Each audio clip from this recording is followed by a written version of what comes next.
Bienvenidos a toda esta nueva sesión del Coloquio Las Palmeras. En esta ocasión tenemos a uno de nuestros locales, nuestra querida Anita Rojas del Departamento de Matemáticas, que nos va a hablar de algunos aspectos de MG y AG, que espero que nos explique qué es lo que son. Así que adelante, Anita, nomás. Sí, muchas gracias. Gracias por la invitación. No, y gracias a todos los que vinieron. Un gusto verlos, como decía Ángel, ver aquí las imágenes al menos da una sensación de que uno no está tan sola como se siente. Sí, yo voy a seguir fiel al espíritu coloquio, así es que va a ser de generalidades, motivaciones, y al final voy a llegar a un problema concreto para contar, digamos, algo en lo que hayamos colaborado, y lo que voy a contar al final es en colaboración con Sebastián Reyes Caroca, que de la UFRO, que está por ahí también.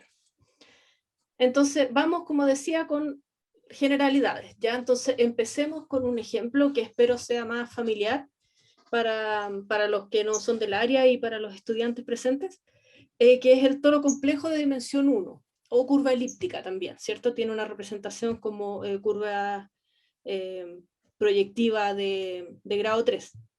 Entonces tomamos vamos a ver cómo funciona aquí la escritura, tomamos un tau en el semiplano superior, o sea, con parte imaginaria positiva, y construimos un reticulado en el plano complejo, y tomamos cociente por ese reticulado, ¿sí? Entonces eso es un toro complejo que habitualmente uno lo representa, déjame ver si tengo aquí, ahí tengo un espacio para dibujar, pero voy a dibujar aquí. Entonces tenemos el plano complejo, definimos este tau, y entonces construimos las combinaciones enteras de eso, y nos va dando un reticulado, ¿cierto? Puntitos ahí, etcétera. Y la relación de equivalencia, entonces hemos visto que una región fundamental es esa, donde ahí está el tau y ahí está el 1, y entonces se identifican esos lados y terminamos con una figura de ese tipo. Entonces, Perdón, ¿sí? ¿qué significa isomorfo ahí? Ya.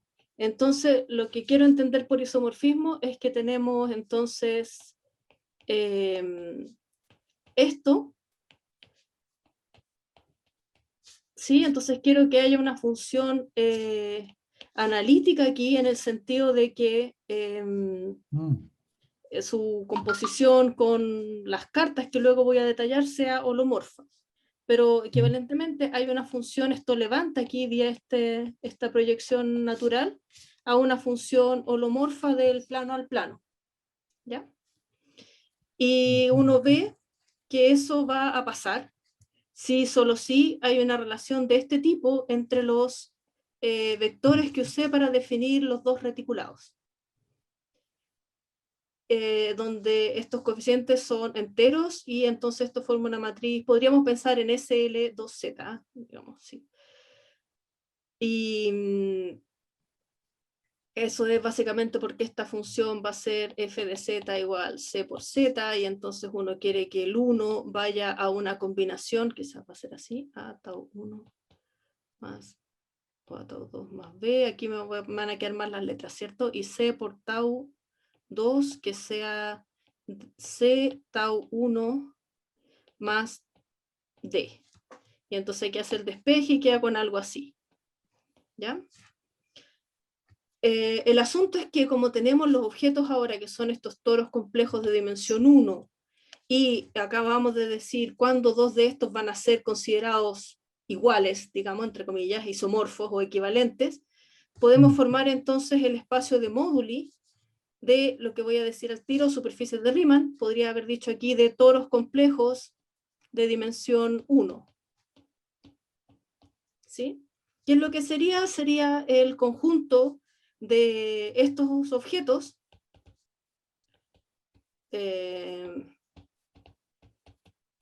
módulo esa relación de isomorfismo, ¿ya? Entonces ese sería el espacio de módulos de ese conjunto de objetos.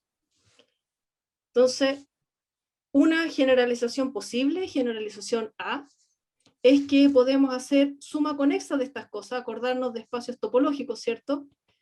Y pegar dos de estos así, y entonces nos quedamos con una cosa así, ¿ya?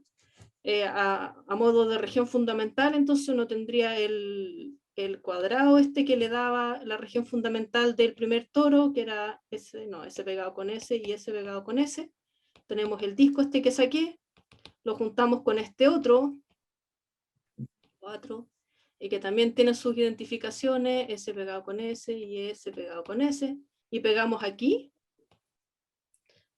El asunto es que quedamos con una superficie, digamos como espacio topológico compacto de género G, ¿cierto? Y eso es lo que se conoce como suma conexa de toros, y entonces queremos entender esto desde el punto de vista, como lo hicimos acá, como con estructura compleja, ¿ya? Entonces ahí nace el concepto de superficies de Riemann, ¿sí?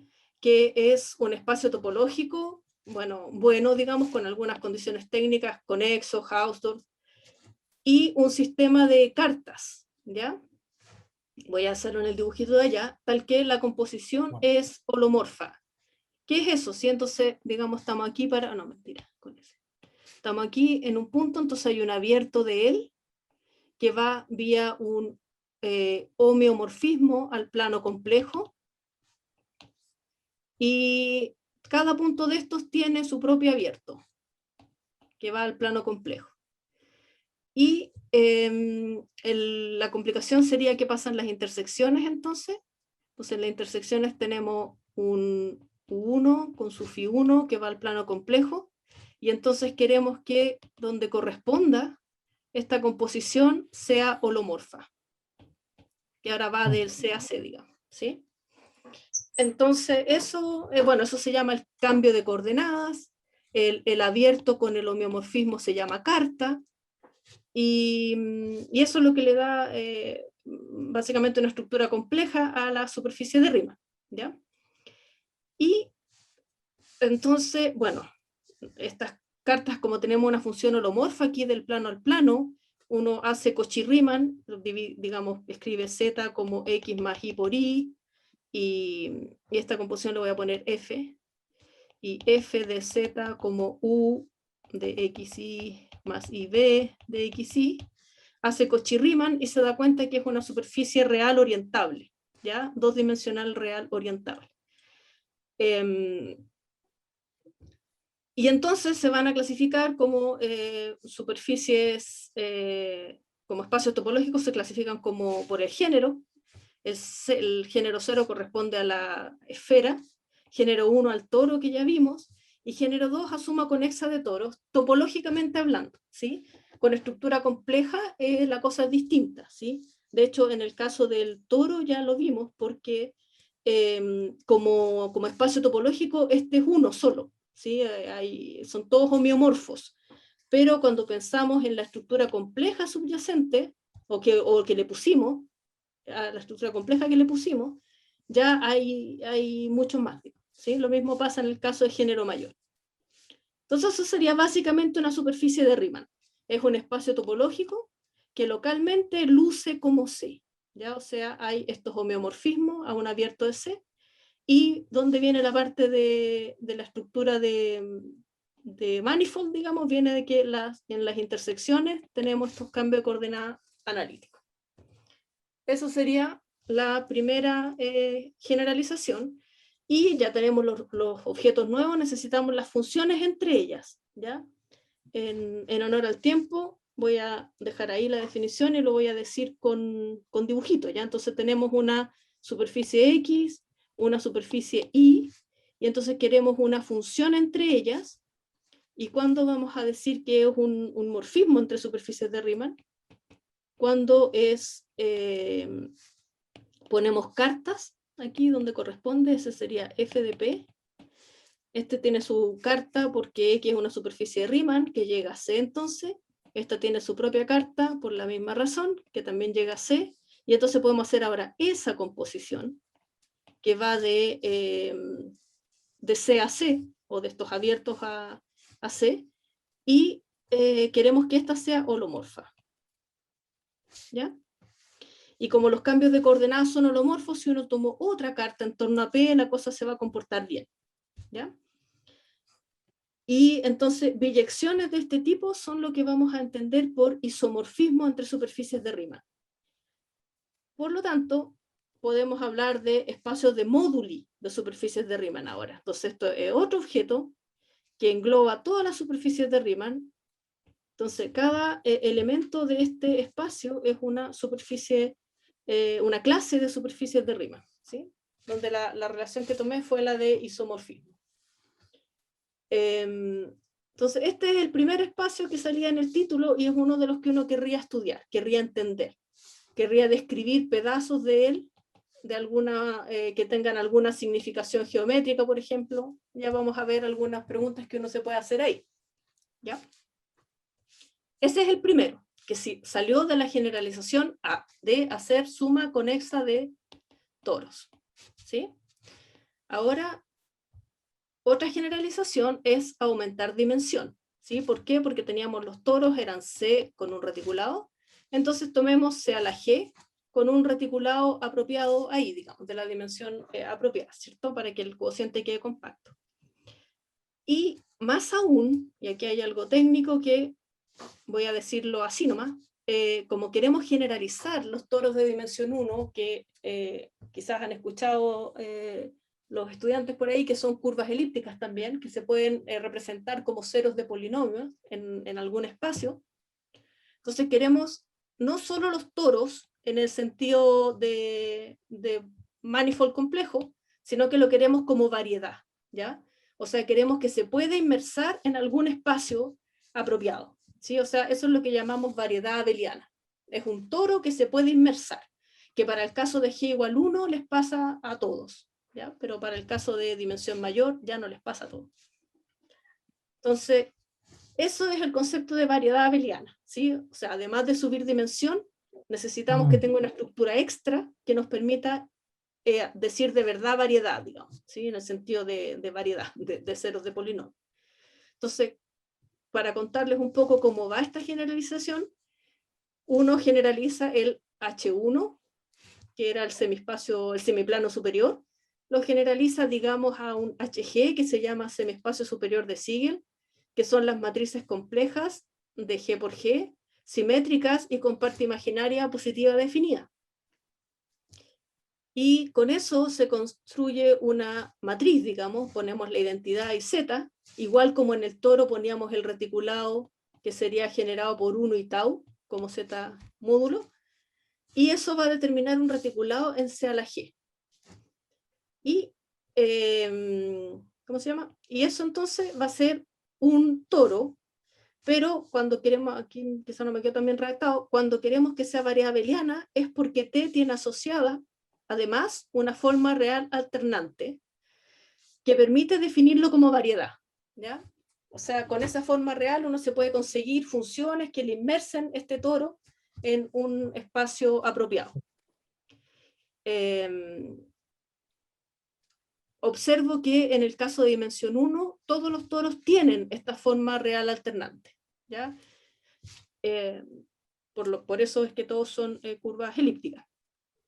Y lo que quiero decir de esa forma alternante es que hay en la base del reticulado dada por esto como partí, digamos, en mi construcción, la matriz de esa forma real alternante se ve de esa forma. Ya es una matriz de 2G por 2G, donde tiene un bloque diagonal, ¿ya? Y esto es lo que se llama el tipo de la polarización, ¿sí? Esa tupla, ¿ya? Y en general uno se va a quedar con las que tienen esa tupla con puros unos, que es lo que pasa en el caso de dimensión 1 que estoy poniendo aquí. La E se ve así, en el reticulado con esa base, digamos, con base 1 tau, se ve así. Y de hecho uno como que se lo puede tragar un poco pensando que el reticulado se está viendo como estas curvas así, ¿cierto? Esa de la base ahí de homología. Y puede tomar el producto de intersección de curvas y más o menos se traga que va a aparecer algo así, ¿ya? en general uno podría poner polarizaciones de distinto tipo, ¿ya? Entonces, ¿qué es lo que va a ser una variedad abeliana polarizada? Va a ser un toro, que entonces sea la G con su reticulado, y una forma real alternante que satisface condiciones técnicas, en particular se ve de esa forma en el reticulado. Y eso dio lugar a la segunda generalización. Ahora, ¿cómo van a ser los morfismos entre esas cosas, o los isomorfismos? Entonces los voy a explicar así, que es un poco lo que dije cuando me preguntó Jorge, ¿cierto? Entonces tenemos una matriz A que representa la transformación a nivel del espacio vectorial, y una matriz M que representa la función en términos de la transformación que existe en los reticulados, ¿ya? Y entonces, dicho rápido, va a existir una función que vamos a decir que es un isomorfismo entre estos dos toros, sí, solo sí, existen matrices que cumplen esa condición, ¿sí? Donde pi1 entonces es la matriz de periodos del primer toro, o sea, está formada por la identidad con su matriz de Riemann. Sí, eso no lo dije, estas matrices de aquí se llaman matrices de Riemann, ¿ya? Y pi2, nótese que lo escribí, solo estoy hablando de isomorfismo, así que tengo la misma dimensión entre ellos, todo muy apropiado. Uno podría ser un poquito más general y pensar cómo lo hace para hablar de morfismos entre toros, de distinta dimensión y eso, pero yo quiero concentrarme en el espacio de Moodley, entonces para eso me basta entender con la misma dimensión, ¿ya? Entonces ahí sabemos lo que son los isomorfismos entre estos objetos, y entonces de nuevo podemos tomarnos el espacio de módulos de esa cosa, que sería el conjunto de variedades abelianas. Me van a gustar las principalmente polarizadas, o sea, donde esta matriz E tiene puros unos en esos bloques, y módulo la equivalencia de isomorfismo, que es esta que está escrita aquí de manera matricial, digamos, una vez que uno elige bases, ¿ya? Y ese sería AG, entonces, ¿ya? Entonces tenemos, ¿cómo vamos? Bien, ¿sí? Entonces, 4:30, 5:20 más o menos, ¿no? Entonces, ya. Ese sería AG. Ahora, una de las gracias es que uno, quizás antes voy a hacer una hojita aquí. Entonces tenemos este MG, aquí está MG, donde cada puntito en él es una superficie de Riemann, una clase de superficies de Riemann, y tenemos este AG, ¿sí? Donde cada puntito en él es una variedad abeliana, principalmente polarizada, o sea, un toro con su, que tiene una polarización principal. Y entonces, y estas ambas cosas salieron de generalizar esto, ¿sí? De dos maneras distintas. Entonces, por ahí por, no sé, no sé cuántos, se encontró, desarrollaron una manera de relacionar ambas cosas, ¿ya? Que eso se puede llamar la aplicación de Jacobi o de Torelli, ¿ya? Según la escuela. Entonces, ¿cómo va eso? ¿Ya? Queremos relacionar. Lo voy a decir rápido porque en realidad es técnico, no tiene tanto propósito, pero ya lo había escrito, así que lo dejé. Lo cierto es que si X es una superficie de Riemann, podemos considerar el espacio de formas diferenciables ahí, ¿ya? Holomorfas. Formas diferenciales holomorfas es un espacio vectorial que tiene dimensión G. Eso es lo relevante para efectos de esta charla, ¿ya? En el caso del toro, por ejemplo, en el toro, ¿quién sería el H1 de, si ¿cómo le llamamos? X, C, formas diferenciales holomorfas, entonces es generado por DZ, ¿ya?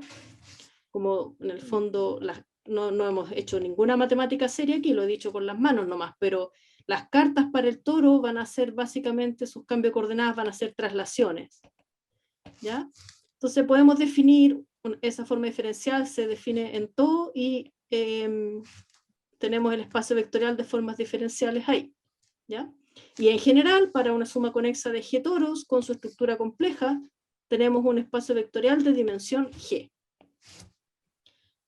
Ahora, teoremas varios, existe una base también del espacio del grupo de homología, primer grupo de homología, que es dual a ella en el sentido de que si integramos en las primeras, base ordenada, tenemos la matriz identidad, y si integramos en la segunda montón de Gs, tenemos números complejos, de tal forma que estos forman una matriz justamente en el semi-espacio superior de Siegel, ¿ya? O sea, una matriz simétrica con parte imaginaria positiva definida. Obviamente esos son teoremas, ¿cierto? El asunto es que, como tenemos esta matriz, podemos construir un reticulado generado por las columnas de esa matriz periodo, y teorema también determina un reticulado en C a la G, por lo tanto tenemos un toro. Más aún, ese toro tiene una polarización natural que viene dada por la extensión del producto intersección, digamos, ¿sí? Entonces aquí tenemos una base del primer grupo de homología con su orientación, ¿sí? Y esto, hay un producto de intersección que se puede definir y uno lo extiende a C a la G o R a 2G y le da una forma real alternante como quiere que sea, y de hecho con puros unos en los bloques correspondientes. Y entonces esto es lo que se llama la variedad jacobiana.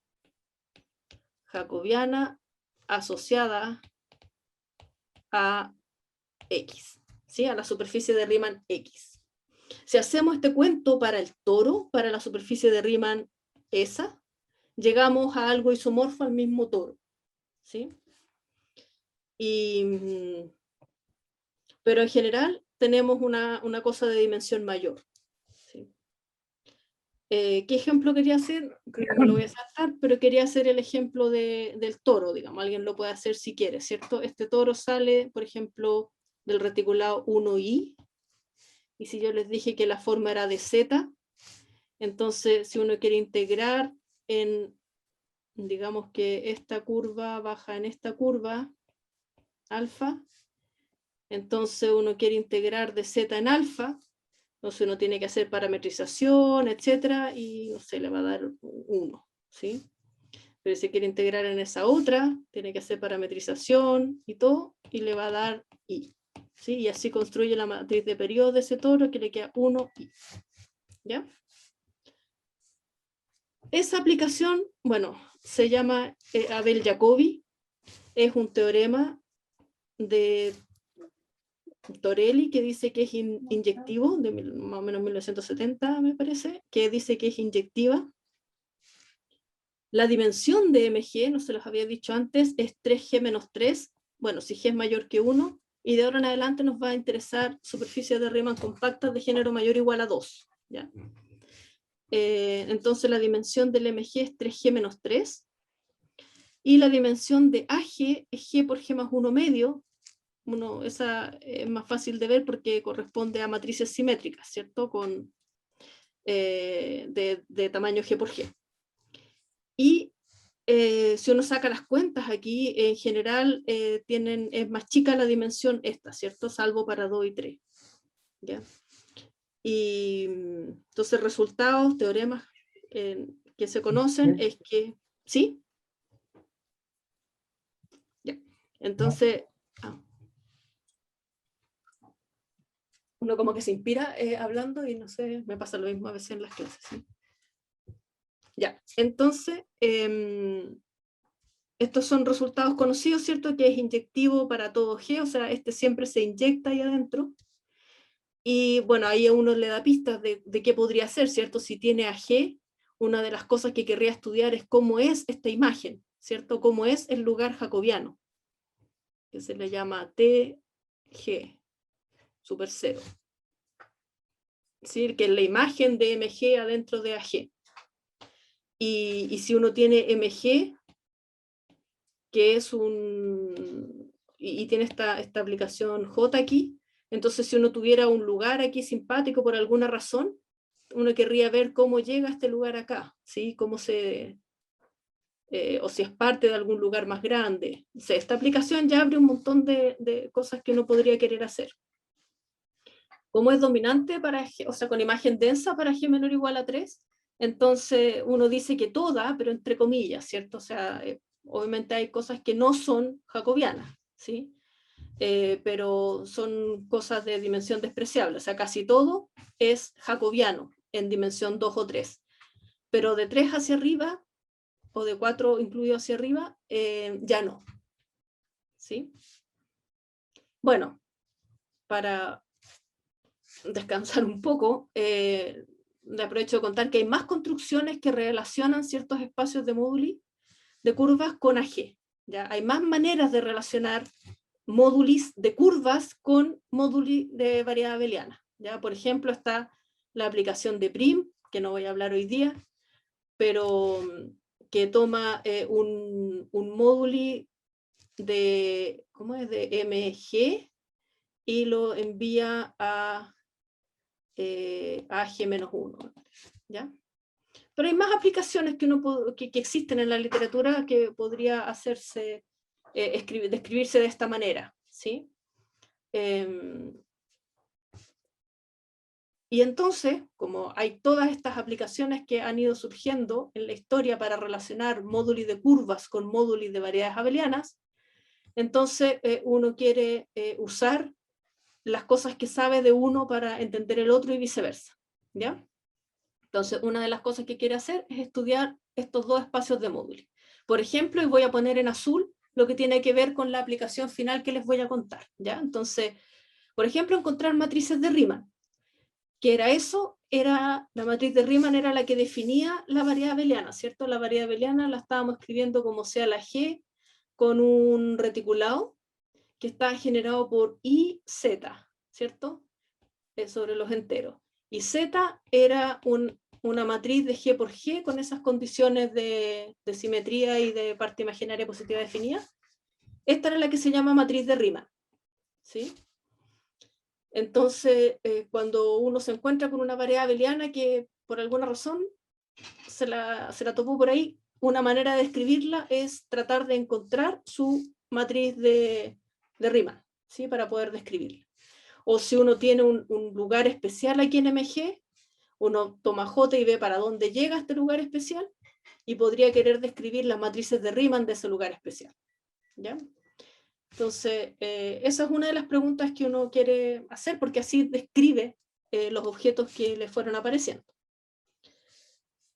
Bueno, usar lo que sabemos para MG para G y describir lugares especiales. ¿Qué quiero decir con eso? Objetos con simetrías, por ejemplo, o con descomposiciones interesantes.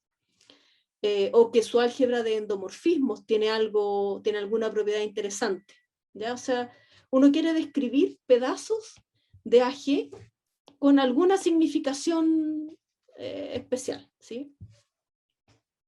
Entonces, nos van a gustar para la charla de hoy objetos con simetría y objetos con descomposiciones interesantes.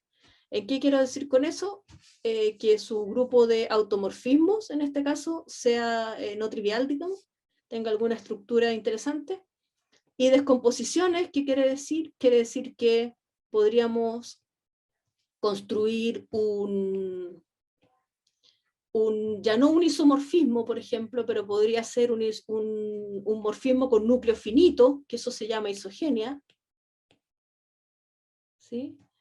O sea, donde la matriz ya no son invertibles las matrices del cuento, pero el núcleo es finito. Y, ¿qué iba a decir? Y podríamos tenerlo así, por ejemplo, A1 cruz A2. Entonces, a lo mejor esta variedad A tiene una isogenia de este tipo, entonces ahí nosotros decimos que esta variedad se descompone como ese producto. Y las descomposiciones que circulan en la literatura que uno podría quererla es descomponerla como producto de curvas elípticas, ¿sí? Si uno tiene un C a la G con lo voy a escribir así, con Z a la 2G, con un reticulado apropiado ahí, a lo mejor esto es isógeno, o sea, hay un morfismo con núcleo finito sobreyectivo, a un producto de curvas elípticas. Tendrían que ser G, curvas elípticas, ¿cierto? ¿Sí? Y entonces cada una de estas es más simple porque la sabemos, ¿cierto? Es con su propio reticulado aquí. ¿Ya? Entonces ese es el tipo de descomposiciones a los que me refiero cuando digo interesante. Entonces la idea es usar lo que uno puede saber de MG o de superficies de Riemann con acción, porque recuerden que si conocemos la superficie de Riemann, moralmente conocemos su jacobiana, con eso de las formas diferenciales que les conté. Y entonces si esta superficie tiene un grupo de automorfismo no trivial, la jacobiana también tiene un grupo de automorfismo no trivial, que en general es G, salvo casos especiales, en que la superficie es hiperelíptica, pero en general es G. Y entonces a lo mejor ese G lo podemos usar para decir cosas de esta jacobiana que vive en el AG. ¿Ya? Y a lo mejor si sabemos cosas de una jacobiana que está por ahí, podemos decir algo de una vecindad de ella. Y así vamos como arqueólogos, digamos, despejando pedacitos de este AG. ¿Sí? Bien. Entonces, les voy a contar algunos problemas que circulan, ¿ya? Que uno podría querer estudiar, que alguien planteó alguna vez. Una conjetura que hizo Coleman en el 87 es que, bueno, no les he alcanzado a decir lo que es esto, ¿sí? Pero vamos a decirlo rápido. Entonces, si es verdad que para G mayor o igual a 2 hay solo una cantidad finita, salvo isomorfismo, de curvas de género G, con jacobiana de tipo CM, ¿ya? Entonces, ¿qué es eso? Tenemos MG aquí, y la pregunta es si habrán familias, porque él dice que no, a lo mejor sí hay, si habrán familias en las que las jacobianas sean de tipo CM. ¿Qué quiere decir eso? Quiere decir que su álgebra de endomorfismos es especial. ¿Ya? Contiene un cuerpo de tipo CM. Esa es una de las cosas que uno podría querer encontrar, ¿ya? Porque es una conjetura importante que ha motivado hartos trabajos de investigación. Y se sabe que es falsa para G menor o igual a 7. ¿Ya? Y todos los ejemplos que yo conozco y que he visto en la literatura para hacer familias que muestren que esta conjetura es falsa, salen de acciones de grupo en superficies de Riemann. ¿Ya? Entonces sale de esta combinación que hay entre MG y AG. ¿Ya? Otra pregunta que circula, que Ser preguntó el 93 con Ekdal, que lamentablemente falleció, si es verdad que en toda dimensión hay una jacobiana que sea isógena a un producto de curvas elípticas. Eso se llama completamente descomponible. ¿Ya? O sea que yo la pueda escribir como producto de curvas elípticas. Y en ese mismo trabajo ellos contaron y mostraron, ese es el teorema, digamos. ¿Ya? Entonces ahí uno se da cuenta que hay unos gaps aquí, por ejemplo ahí, falta el 32, aquí faltan un montón, ahí también. Pero que se les dice gaps de Ser, de Ekdal y Ser. Y la pregunta es, él mismo no sabía, digamos, si es porque no hay o porque no se han encontrado todavía. ¿Ya? Entonces no se sabe si en cada dimensión hay eso. ¿Ya? Y también, segunda pregunta, si hay una cota para ellas, porque él terminó en 1297, ¿sí? O sea, la última que él construye, que ellos, perdón, Ekdal y Ser construyen, es una jacobiana de dimensión 1297, o sea, en una superficie de Riemann que tiene 1297 agujeros, muestra que es completamente descomponible, ¿sí? Pero no sabe si se acaban ahí, ¿ya? O sea, hasta ahí llega la forma de construir que tenía. Nosotros con Jennifer Paulus hicimos así un peinado de zona y llenamos varios gaps. Y el primer gap que nos quedó a nosotras es el 38. No sabemos si en género 38 hay una superficie de Riemann cuya jacobiana es completamente descomponible. Ese es el género más chico que está abierto aún, digamos. pero con nuestra construcción, porque era bastante computacional, solo llegamos hasta el 433. De hecho, no pudimos recuperar estos dos ejemplos de ser, pero llenamos hartos gaps, digamos, ¿sí? Llenamos muchísimos gaps de los que él tenía, pero llegamos hasta más abajo, así que no, ni le entramos a esta pregunta en ese momento, ¿sí? Y nos quedó ese gap. Y también nuestra construcción usa descomposición asociada a acciones de grupos. ¿Ya? ¿Otras preguntas? Que no sé si vale la pena decir, quedan como 10 minutos, ¿cierto? 15, de hecho, si empezamos tarde. Bueno. Ya, 15. Entonces las voy a decir. Entonces, ¿para cuáles enteros G se puede encontrar una jacobiana que sea isógena a potencia? ¿Ya? O sea, uno querría, y esto tiene que ver con el número de Picard de la superficie, bueno, no importa, pero jacobianas que sea ahora así, ¿ya? Isógena o isomorfa, ¿ya? O también es interesante cuánto es lo más que le cabe, digamos, ¿sí? Si hay un T para cada G, ¿cuál es el T que hace que E a la T, o sea, que la curva, o sea, que la jacobiana tenga un factor E a la T, ¿ya?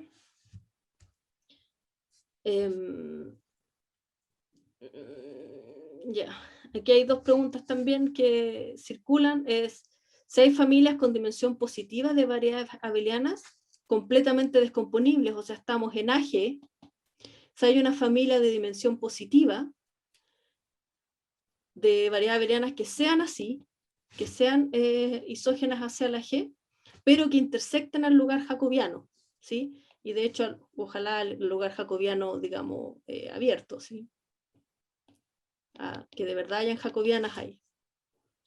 Y la última pregunta que la vi en una charla y la encontré que le pegaba como que uno podría intentar hacerlo con los métodos que hemos desarrollado, es si existe un número n que dependa de una curva elíptica, o sea, dada una curva elíptica, si existe un número que quizás va a depender de esa curva elíptica, tal que para cada x superficie Riemann hiperelíptica, E a la n no es un factor isógeno de Jx, ¿sí?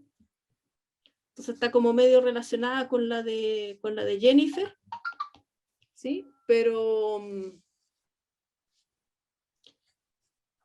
tiene su propia particularidad, ¿ya? Entonces, en el espíritu de que vamos a mezclar lo que se sabe para MG con esas preguntas que circulan para AG, les voy a contar algunas cosas que se saben de acciones de grupo en MG, ¿ya? Entonces, ¿a qué me refiero con acción de grupo? Me refiero a que el grupo G, o sea, a grupos G que estén inmersos en los automorfismos de superficie de Riemann, ¿ya? Entonces, G actúa en S o en X, si solo si existe un monomorfismo, digamos, ¿sí? Que inyecta G a S. Si no es monomorfismo, nos echamos el núcleo, entonces podemos decir monomorfismo nomás, ¿ya? Cuando se tiene eso, y ahora recuerden que estoy con género mayor o igual a 2, ¿ya? Siempre, ¿sí? Entonces todo lo que estoy diciendo tiene esa restricción. Para curvas elípticas el cuento es diferente, ¿ya? Entonces, la primera cota que uno conoce es la cota de Hurwitz, ¿ya? Que dice que es un grupo que actúa en una superficie Riemann de género G va a tener orden menor o igual que 84 por G menos 1, ¿ya? Esa cota es bastante conocida y no se alcanza siempre. Hay infinitos géneros para los que se alcanza y infinitos géneros para los que no, ¿ya? Género 3 es el primer género en el cual se alcanza esa cota, ¿ya? O sea, hay una superficie de Riemann con 168 automorfismos, ¿ya? Que se llama superficie de Klein, ¿ya? Y en esa misma línea está la cota de Wiman, que dice cuál es el máximo, género ¿cuál es el máximo orden de un grupo cíclico de automorfismos para una superficie de género G? ¿Ya? Pero ahí le pusimos la palabra cíclico. Ya, yo me voy a concentrar en esta, ya en honor al tiempo. Digamos que si tenemos un primo Q mayor que el género que actúa en ese género, entonces Q puede ser una de esas dos, ¿ya? Y yo voy a concentrarme en este, ¿sí? Que es lo que le decía que es un trabajo conjunto con Sebastián, ¿sí? Reyes Caroca. Entonces, ay, no, qué horror, millones de cotas más, me empiré buscándole cotas, ¿ya? Entonces, y esto también me va a gustar, ¿ya? ¿Qué es lo que es esa cota? Es el máximo orden del grupo de automorfismos para una superficie de género G, pero que se alcanza en cada G, ¿ya? 84G-1 es el máximo posible, ¿sí? Pero este es el máximo que en cada G se alcanza, ¿ya? Y es una cota Sharp, digamos, ¿ya? Bueno, no les voy a contar las otras cotas, nos vamos a quedar con esas dos para terminar, ¿sí? Entonces, ¿qué es lo que vamos a estudiar? Vamos a estudiar superficies de Riemann de género G con acción de orden primo Q. ¿Sí? Perdón, con la cota anterior tú dices que que se alcanza en todas, te refiere a que siempre hay una superficie Riemann con un grupo de automorfismo de ese orden y en algunos casos ese es el más grande posible. Sí. Y no, sí, eso.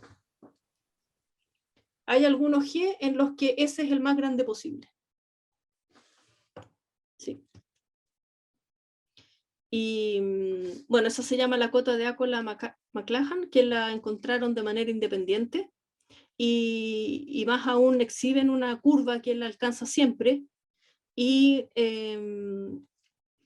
Kulkarni demostró que bajo ciertas condiciones de grande de G es la única, ¿ya? Sí.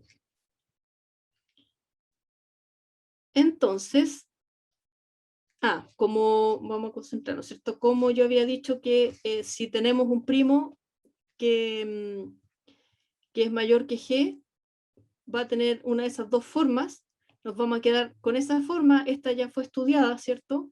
Nos vamos a quedar con esta que también ha sido profundamente estudiada, ¿sí? Nosotros vamos a ver aspectos distintos, pero hay en la literatura bastantes resultados respecto a curvas que tienen una acción de un grupo de orden primo grande, en el sentido de que es mayor que G. ¿Ya? Entonces nos vamos a concentrar en superficies de Riemann de género G con acción prima Q, donde Q es G más 1. ¿Ya? Y ¿qué uno puede concluir? ¿Sí? Entonces, a ver, primero, nos vamos a concentrar con mayor que 7 porque 5 y 3 se hacen a mano, ¿ya? Entonces, si estamos con primo mayor que 7 y X es una superficie de Riemann de género entonces Q menos 1, con grupo automorfismo G de orden lambda Q, ¿sí? Entonces, aquí, por ejemplo, está la de Akola-McLachlan, ¿sí? Que es 8Q más 8G más 1, más 8 hoy, ¿ya? Entonces, lambda vive en ese conjunto, ¿ya? Más aún, y empieza la caracterización, ¿ya? Si lambda es 8, entonces es isomorfa a la curva de Akola-McLachlan y el grupo de automorfismo es ese, que actúa con firma ese número, ¿ya? ¿Cuál es la firma? La firma es el orden de los subgrupos que estabilizan puntos, que fijan puntos en la superficie en cuestión, ¿ya? Si lambda es 4, hay dos opciones, ¿ya? Y así, ¿ya? Si lambda es 3, esa es la única con ese grupo y esa firma, ¿ya? Si lambda es 2, hay dos opciones, ¿sí? Entonces, una caracterización de las curvas de género G con acción de un grupo primo, y entonces, de un grupo de orden primo, y entonces el orden del grupo está pensándose así, ¿cierto? Y Q es G más 1. ¿Ya? El asunto es que, bueno, primero, porque eso resultó ahora para G mayor igual, para Q mayor igual a 7, ¿cierto? Entonces, G mayor o igual a 6. ¿Qué pasa para Q igual 3? Tenemos género 2 y hay tablas de todos los automorfismos posibles y ahí uno ve que hay más opciones, ¿sí? Más opciones para lambda y que de hecho el lambda no puede ser 3, que sí está en las opciones para cuando el primo es mayor que 7, mayor o igual a 7. ¿Ya? ¿Qué pasa para el Q igual 5? Bueno, también hay tablas y aparecen las mismas curvas anteriores, pero también hay una, los mismos lambdas, digamos, 1, 2, 3, 4, ¿cuánto era? 6, 7, eso me olvidó. 8 el tiro, ¿cierto? 4, 8. Ahí. Pero en el Q igual 5 también aparece un lambda 24, ¿ya? Que es una curva que tiene 120 automorfismos y es la curva de Brink, que también ha sido estudiada, ¿ya?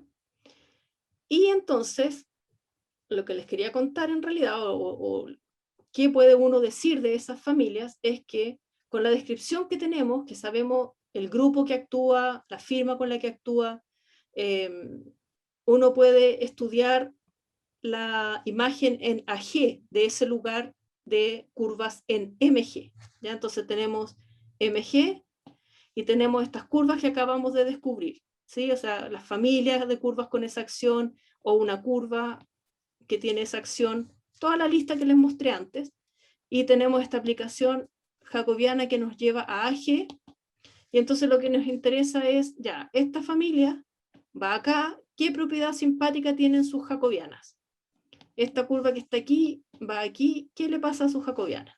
¿Ya? Entonces queremos tomar esos lugares que acabamos de describir en MG y encontrar qué podemos decir de las jacobianas en cuestión. ¿Ya? Por ejemplo, si descubriéramos que son siempre producto de curvas elípticas, habríamos encontrado un montón de ejemplos o contraejemplos para Coleman, ¿sí? Entonces uno siempre está buscando eso, bueno, no siempre lo encuentra, obviamente, si no, no serían conjeturas tan estables en el tiempo, ¿cierto? Entonces,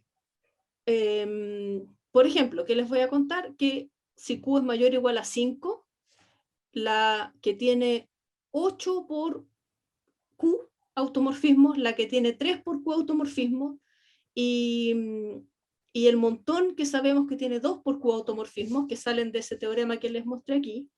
Si lambda es igual a 2, entonces tenemos una X es isomorfa a Q menos 3 medios curvas con esa acción y esa firma. ¿Ya? O sea, hay Q menos 3 medios curvas que tienen acción lambda, o sea, 2 por Q, ¿sí? Y el grupo sería S, el cíclico de orden Q, cruz C2.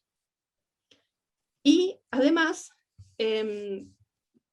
hay una familia aquí, esto como tiene, la firma tiene 4, esto es una familia a un parámetro, uno puede fijar 0, 1, infinito y le queda un parámetro libre, es una familia que tiene, cada miembro de la familia tiene la acción del diedral Q, de orden 2Q, y más encima la familia tiene varias formas distintas en las que actúa.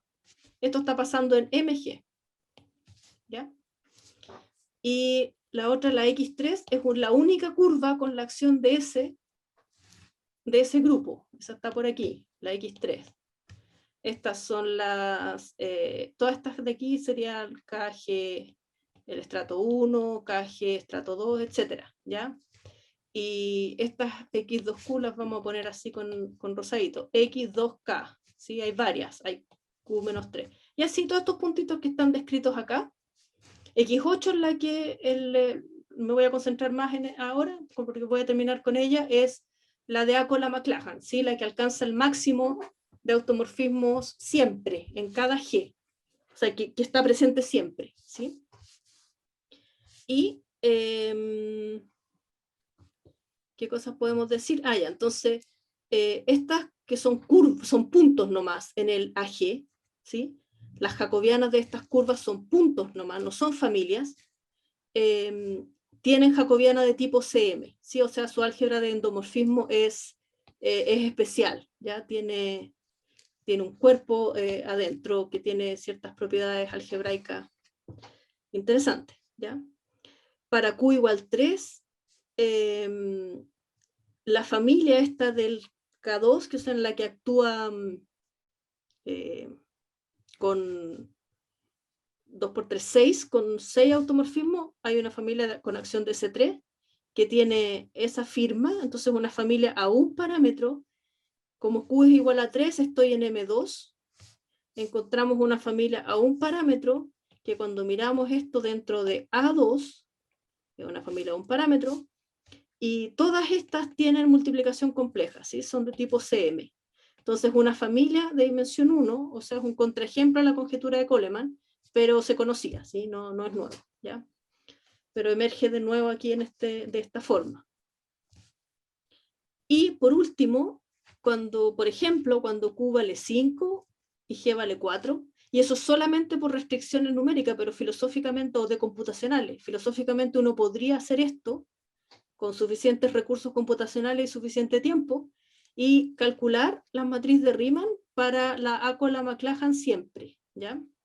Nótese que aquí encontramos que la A-Cola-McLachlan es de tipo CM, ¿ya? Bueno, eso también se sabía, pero la gracia de ser CM es que también su matriz de Riemann va a tener una escritura bonita, va a estar en cuerpos de números, ¿sí? Entonces uno tiene esperanza de poder encontrar una expresión bonita para su matriz de Riemann, y el 2000, Bujalance et al., Gonzalo Riera, calcularon la matriz de Riemann para la A con la McLachlan de género 2, ¿ya? Y les dio así. Entonces nosotros lo hicimos y sí, nos dio de hecho la misma descripción. Y entonces eso nos animó a tratar de hacerlo para género 4, que en ese caso el primo vale 5. Y uno encuentra la matriz, ¿ya? O sea, una matriz que tiene coeficientes relativamente bonitos considerando las cosas que aparecen en este contexto. Y tenemos así descrito ese punto en A4, ¿sí? Bueno, básicamente eso era lo que les quería decir, quería contar, y muchas gracias. Gracias, Anita. Pueden efectivamente aplaudir así o pueden usar sus manitos virtuales también. De esta manera. No voy a dejar de compartir por si tuviera que rayar. De hecho, justamente ahora abro la sala a las preguntas. Veo que Jorge tiene como 14 preguntas guardadas en el chat. Ay, lo siento, no miré. No, sí. Él mismo escribió que era ayuda a memoria para el final, así que no te interrumpimos por eso. Pero a menos que alguien más quiera interrumpir primero, Jorge, tienes la palabra. No, una primera para no acaparar mucho tiempo, una pregunta bien básica. Cuando tú pasas del ejemplo primero al caso de mayor dimensión, es como pasar del semiplano de Poincaré al espacio de Siegel, a veces uno entiende mejor lo que está pasando si piensa que está mirando un análogo no conmutativo del primer caso, al estilo de la cuántica. Entonces tú reemplazas el cuerpo C por una C álgebra involutiva, que en este caso es el Full Matrix Ring, MNC. Entonces, claro, el SL2, el análogo no conmutativo es el simpléctico, que se ve como un SL2 con coeficiente en un anillo de matriz. Y eso es bastante sugerente y además sugiere algunas generalizaciones muy voladas en que tú tomarías otros anillos o álgebras involutivas en lugar del cuerpo de base C. Y la gracia es que un anillo involutivo es como un caso no conmutativo chain, no wild. En el mismo sentido que en cuántica tú tienes la R matrix que te domestica la no conmutatividad. Y la pregunta es si eso te suena por ahí o hay gente que lo ha abordado de esa manera, porque todo esto es súper clásico y bastante difícil, pero a veces hay nuevos puntos de vista. Sí, no, a mí no me suena, pero me parece interesante hacer un approach así, pero no me suena, no lo he visto. No sé si otro colega se aventura a decir, yo no he visto hecha así la generalización. Porque la idea base sería que Siegel es simplemente Poincaré no conmutativo. No, sí, te entiendo la idea, ¿sí? Y de hecho, o sea, lo que sí es verdad es que las álgebras de endomorfismos de las variedades abelianas tienen una involución, digamos, natural, que está dada por la polarización. Entonces, digamos, para buscar automorfismo, que en el fondo el simpléctico que tú dices está generalizando al SL, que es donde van a vivir o se van a representar los automorfismos del toro en dimensión 1. Entonces me suena que es realizable lo que tú dices, pero no lo he visto. No sé si lo... Ya. Sí, pero está buena, sí, suena realizable. Anita, ¿Sí? yo no escribí en el chat, pero obviamente como tenemos intereses cruzados en las cosas que tú haces, yo escribí en mi cuaderno, así que tengo tantas preguntas como... ¿Pero con lápiz rojo o...? No, porque son preguntas, se sabe, digamos. No, y primero, aportando al coloquio, en el sentido, en el espíritu que usted describe en el principio, sería bueno decir, digamos, que cuando tú relajas la polarización y quedas solamente con la estructura de toro complejo, los automorfismos son mucho más complicados. ¿Ya? Existe solamente hasta dimensión 3 una clasificación, es un trabajo de Birkenhake, González, Lange, ya la clasificación de automorfismo en dimensión 3. Y eso es lo poco que se conoce en toros. Y el anillo de endomorfismo también, hay que tener cuidado, digamos, con el anillo de endomorfismo en el caso de toros, porque la polarización, en el caso de variedad abeliana, trae, digamos, la estructura de álgebra semisimple, que no está en el caso de toros. ¿Ya? Entonces hay que ser cuidadoso, digamos, en eso.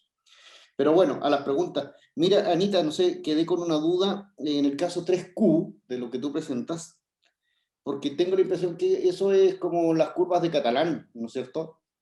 Que están especializadas para el primo 3 y el Q libre. Las curvas de Catalán son I elevado a Q igual X a la P menos 1. Y que con P igual 3 tiene género, como tú quieres, Q menos 1. Digamos. Sí, parece que sí. ¿Sí? O sea, ustedes deben haber descubierto que es el modelo para eso es la curva usual, digamos. Sí. ¿Ya? ¿Ya? Y la multiplicación compleja es dada ¿por qué? Por la raíz cuésima de la unidad, ¿no? La verdad, eso es una pregunta que todavía no sé resolver bien, porque la multiplicación compleja yo la obtengo con este criterio de Wolfart, que uno calcula la dimensión esta del simétrico 2 del H que si es 0, entonces de tipo CM. Pero uno no le ve cuál es la multiplicación compleja. Esa es una cosa que a mí también me gustaría entender, cómo uno ve eso. ¿Sí? Yeah. Entonces lo que yo hago es calcular lo que hacemos es calcular esa dimensión. Y por teorema, si es 0, entonces es CM. Yeah. Pero me tinca que yo siempre he pensado que la multiplicación compleja es por la raíz del exponente del grupo. Pero raíz cuadrada del exponente del grupo. Pero eso es más bien así súper heurístico, porque uno puede ver algunos ejemplos en los que lo logra encontrar, pero no sé en general. Bueno, el exponente del grupo cíclico 3Q es el exponente, o 3Q. Sí, entonces podría ser la raíz. No, pero digo en general. En general, como que resulta que, igual como las representaciones del grupo se realizan en lo mismo aquí como igual, digo. Pero no tengo demostración para nada, ni siquiera lo he visto. Es una cosa que ha aparecido nomás. Perdona, ¿puedo terminar con mis preguntas? Me queda una sola. ¿Encontraron modelo para estas curvas? Sí. ¿Sí? ¿Y son racionales? ¿En qué cuerpos se escriben estas cosas? Sí, en general son racionales. Están... Ahí el más experto es Sebastián, así que también le puedo dar el pase si quiere decir. Pero en general son curvas de... Sí, así, digamos, racionables. Y cuadrado igual, y que a la Q menos 1, cosas así. Bueno, es que eso no sirve mucho para la pregunta que yo quería hacer, porque al principio de tu charla hablaste, digamos, de estas aplicaciones del MG o a la G, y pasa, digamos, por Torelli, digamos, de la curva en el jacobiano. Pero hay otras aplicaciones, ¿sí?, de la curva en el jacobiano, módulo razón, cosas técnicas, digamos, Abel, por ejemplo, ¿no es cierto? Y esa, salvo, digamos, módulo razones técnicas, es una inversión. ¿Ya? Entonces, las propiedades que uno pueda extraer en el jacobiano, ¿cómo se ven en esta imagen, en esa inmersión? Sí, Eso, igual hay paño que cortar ahí, porque aquí en estas cosas nos aparecen familias también, y los modelos de las familias entonces tienen parámetros que viven en los complejos en general, digamos. Entonces la curva se ve bonita, pero tiene un parámetro T ahí, que ese parámetro sí tiene, puede ser cualquier cosa, digamos. Entonces, igual hay cosas que uno podría hacer en lo que estás mencionando. pero claro, justamente esa razón técnica que tú me dices, que el parámetro es complejo, eso es bueno, porque ahí sí va a haber inmersión. Claro, Si por el eso modelo, ahí... si el modelo racional no es buena, digamos, ¿ya? Pero Claro. cuando el modelo es de verdad complejo, no racional, entonces la aplicación de Abel es inmersión. ¿Ya? Entonces tú tienes una copia, entre comillas, porque no tengo idea de lo que es, una copia de la curva dentro del jacobiano. ¿Ya? Y toda tu artillería con la que le pegas al jacobiano, de alguna manera, debería verse en algo sobre la curva. Sí, es cierto. Sí, ahí hay paño que cortar todavía. Gracias. Sí, a ti, gracias. ¿Más preguntas? Sí, yo tenía una quizá un poco básica. Dale. Que lo que al principio cuando tú hablaste de curva de género G, como que la obtienes cortando toros, hacían, digamos, me imagino que significa recortar un disco de cada toro y eso es pegarlo. Topológicamente así, ¿sí? Sí, sí, por eso la pregunta es si eso se puede hacer en forma analítica siempre, depende cómo corte uno los discos, depende cuáles sean los toros originales, ¿hay restricciones ahí o es más o menos, o hay algo parecido al teorema de la función de Riemann, que uno sabe que todos los discos son iguales, digamos? En realidad, como no sé cómo hacerlo así, lo que uno hace en realidad es que toma un grupo, así como, o sea, la generalización sería, tú tienes el plano complejo, para hacer la curva elíptica tienes el plano complejo, y el reticulado en realidad define un grupo de traslaciones. ¿Cierto? Y que, digamos, sería generado por esas dos funciones. Entonces, este grupo actúa en el plano complejo y el cociente es el toro. Entonces, Claro. la manera analítica en la que se piensa en las superficies de Riemann de género mayor es que ahora tienes el disco y tienes un grupo de automorfismos del disco actuando ahí. Entonces, ese grupo te forma también, así como este forma... Sí, conozco esa... Así, no Ya. sabría... O y sea, entonces aquí yo veo un toro y acá veo el otro, digamos. Y los pego aquí. pero saber cuándo uno podría cortar una superficie en toros, digamos, podría ser una pregunta difícil, digamos.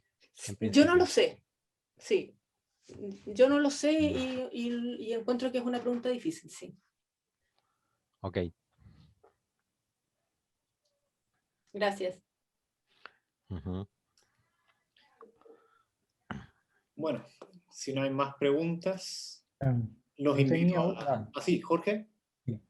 No, yo tenía una pregunta de grupista ingenuo sobre si tenían ejemplos sabrosos, a propósito de los quesitos del final, de grupos de automorfismo. En particular, me pareció escucharte decir S5 por ahí, que no lo dijiste, pero a lo mejor era cierto.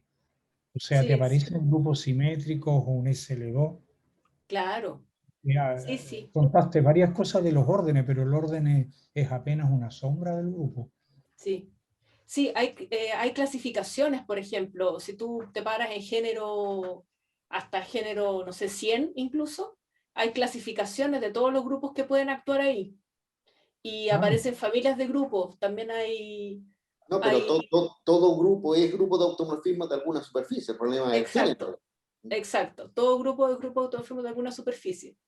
Y es un problema que tiene, digamos, interés en la comunidad, que uno se fije en una familia, por ejemplo, los diedrales, y ver cómo actúan los diedrales en la superficie, qué le pasa a la jacobiana con la acción de los diedrales, y así.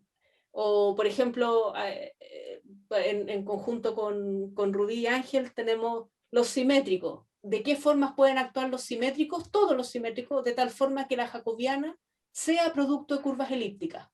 Entonces uno clasifica todas las acciones de los simétricos en diferentes géneros, todas las acciones posibles de los simétricos para... Entonces es un problema interesante ese que mencionas tú, o sea, mirar los grupos más allá de su orden, mirar familias de grupos y ver qué pasa en los módulos que tienen acción de ellos, es un problema de interés, sí. Pero construir la variedad dado el grupo de alguna manera funtorial, ¿se sabe hacer? No sé si funtorial, pero sí hay construcciones que tú dices ya, una familia, o sea, las variedades abelianas con la acción del grupo de Bail, entonces tiene esta representación y hay formas de poner las matrices para describir las matrices de Riemann que tienen esa acción. Entonces, sí, existen construcciones así. Yo no sé si a nivel funtorial o cosas así, hasta donde yo conozco son más bien constructivas, digamos, o sea, y una idea es tratar de ponerlo en un contexto más formal que permita sacar resultados respecto a los módulos, a los espacios de módulos correspondientes. Sí. Yeah. Ok. Eso y perdón, una curiosidad, ese 0 que pones en la signature parece que no quiere decir nada, como corresponde al 0, ¿o no? Ah, sí, lo que pasa es que la signature no la expliqué bien en realidad. Por ejemplo, si yo me imagino esa superficie de género 2, que tiene una acción de una involución ahí, ¿sí? Entonces, esa involución, si uno la piensa un ratito, se da cuenta que el cociente, la proyección natural, ¿cierto? A cada punto le asocia su órbita, digamos. Va a ser una esfera 1, 2, 3, 4, 5, 6. Entonces, la acción de este Z2, aquí, se dice que tiene firma 0, donde 0 es el género de ese cociente, y aquí yo pongo numeritos que son los puntos cuya imagen son puntos fijos arriba, que en este caso son 6, 2. ¿Sí? Entonces la firma aquí, ese 0, es en general el cociente, el total, que muchas veces es la esfera, digamos, y por eso pone un 0. ¿Sí? Pero si yo hiciera aquí una rotación así, por ejemplo, también de orden 2, entonces el cociente, ¿qué sería ahí? Una cosa de género 1, ¿cierto? Porque ese se va a pegar con ese, parece. Género 1. 1, ya, muchas gracias. Género 1 con 2 puntos marcados con un 2. Entonces, para ese Z2 que puse un eje así atravesando la doble dona, la firma sería 1.22. No, un 2 nomás. Perdón, un 2 porque esos 2. Ah, no, 2, me volé, lo siento. Sí, muy bien, gracias. 2, sí, estaba bien. 22 ahora, ¿no? Ya. No, sí, 1, 2, ahí. Entonces, claro, el primero, como bien te fijaste, Jorge, tuviste buen ojo, el primero es el género del cociente, y los otros números son los que tienen que ver con los estabilizadores. Ya. Anita, un comentario con respecto a lo que decía el Ángel sobre la multiplicación compleja, que es esta discusión que ya hemos tenido antes también, de que, claro, este criterio que de Straight y Wolfram y toda esa gente, te dice cuando la multiplicación tiene compleja en el sentido de que cada factor simple tiene, ¿ya? Claro. No es completa. Entonces, con esa definición, o sea, definimos, una variedad abeliana tiene multiplicación compleja, sí y solo sí. Cada factor simple por separado lo tiene. Con esa definición, aplica este criterio que usamos aquí, digamos. Claro, el criterio solamente dice, de hecho, una implicancia, digamos. O sea, si tienes suerte, o tienes la conclusión pero no te dice por quién es la multiplicación compleja. Y Claro. eventualmente podría ser que no tuviese multiplicación compleja en el sentido estricto cuando lo miras sin pensar en factores simples. ¿Sí? Claro, lo que pasa es que ahí siempre estamos en esta discusión, creo que ya nos hemos tomado algún café conversando de esto, de el sentido clásico de multiplicación compleja, digamos, de Shimura Taniyama, que, ¿no es cierto?, es el mismo cuerpo en cada factor. ¿Ya? Y en el criterio de Wolfart es, este factor tiene multiplicación compleja por tal número, el otro también, pero por otro Claro. cuerpo, digamos. Entonces, eso siempre confunde, digamos. Sí. Pero a lo mejor, si uno encuentra un subgrupo, de modo que el cociente sea ese factor, entonces ese jacobiano va a tener multiplicación en el sentido clásico, digamos. Claro, Sí. porque En el caso 3Q, que ustedes tienen, por ejemplo, para ponerme solo en un ejemplo, en el 3Q deben tener factores donde actúa la raíz cúbica y otros factores donde aparecen las raíces cuésimas. Sí. Entonces, pero hay un subgrupo que aísla solo las raíces cuésimas. Claro. Entonces, ese factor tiene la multiplicación compleja en el sentido usual. O, usual para mí, como les digo, es Shimura Taniyama. Sí, eso nunca lo he hecho yo tan en detalle, ¿eh? La verdad es que como que me he conformado con eso, pero sí es una de las cosas que me gustaría entender más profundamente, digamos. ¿Cómo es el álgebra de endomorfismos de esa variedad en realidad? Pero que se va a partir. Sí, claro, sí, sí. Se va a partir en los correspondientes pedazos que tú tengas en la descomposición. Exacto. Porque uno puede comparar la descomposición de Poincaré con la descomposición que tú tienes por grupos. Exacto. ¿Ya? Y entonces Poincaré dice se descompone el álgebra de endomorfismo. Sí.